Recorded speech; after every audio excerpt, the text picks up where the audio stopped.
कभी कभी एक बयान सिर्फ शब्द नहीं होता, वो भावनाओं पर वार बन जाता है और कभी कभी कुछ शब्द आपको कोर्ट तक खींच लाते हैं। आगरा की एक सुबह जिला अदालत के बाहर भीड़ जमा थी। लोगों के चेहरे पर हल्की बेचैनी, हल्का गुस्सा और मन में एक ही सवाल, क्या कंगना रनावत के खिलाफ केस फिर से खुल गया है? एक तरफ है देश की प्रसिद्ध अभिनेत्री और बीजेपी से सांसद कंगना रनावत, तो वहीं दूसरी तरफ है देश के लाखों किसान जिनके सम्मान की बात है।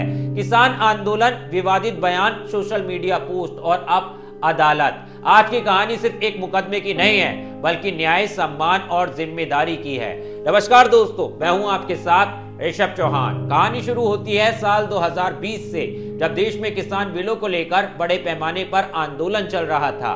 दिल्ली की सीमाओं पर लाखों किसान धरने पर बैठे थे। उस समय सोशल मीडिया पर हर दिन नए बयान, नए वीडियो वायरल हो रहे थे।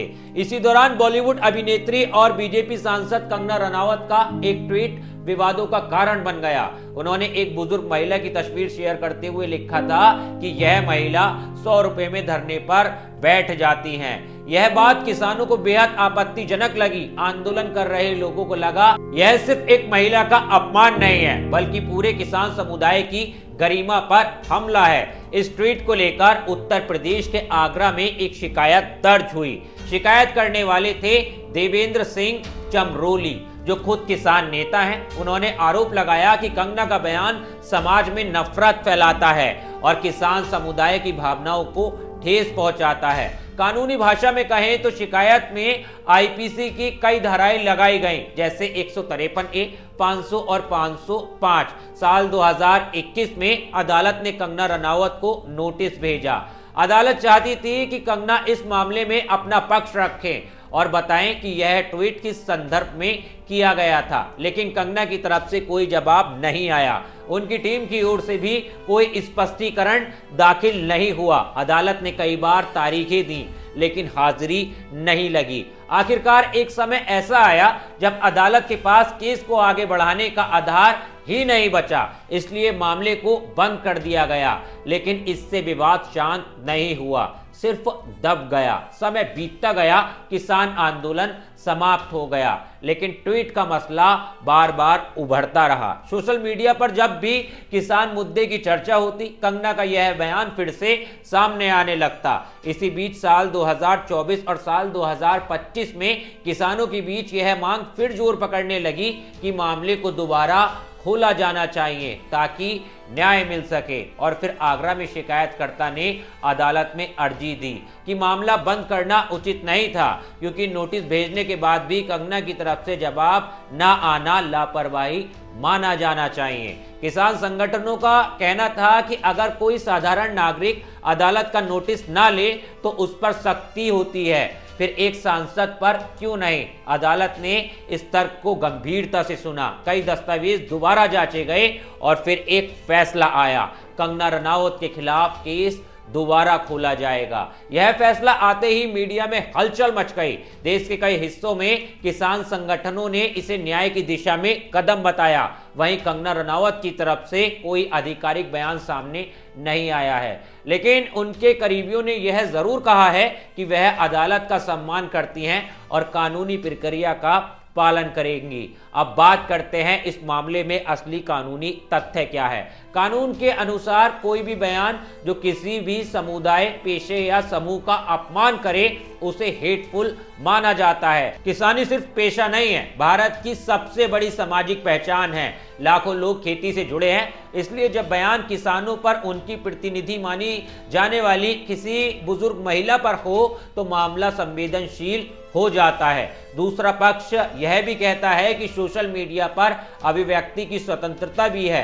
कंगना के समर्थक कहते हैं कि उनका ट्वीट किसी को व्यक्तिगत रूप से निशाना नहीं बना रहा था, बल्कि आंदोलन में हो रही गलतफहमियों पर सवाल उठाता था। मगर कानून सिर्फ यह देखता है कि क्या बयान से किसी समुदाय की भावनाएं आहत हुई हैं, क्या इसका असर सामाजिक माहौल पर पड़ सकता है। इन बिंदुओं के आधार पर अदालत केस को आगे बढ़ा रही है। अब केस का वर्तमान चरण समझिए। अदालत ने मामले की फाइल दोबारा खोल दी है। अब कंगना रनावत को नोटिस का जवाब देना होगा। उन्हें अदालत में यह बताना होगा कि उनकी ट्वीट किस उद्देश्य से किया गया था। क्या उन्होंने जानबूझकर किसी को अपमानित किया या यह सिर्फ एक टिप्पणी थी जो गलत समझ ली गई? फैसला इस बात पर निर्भर करेगा।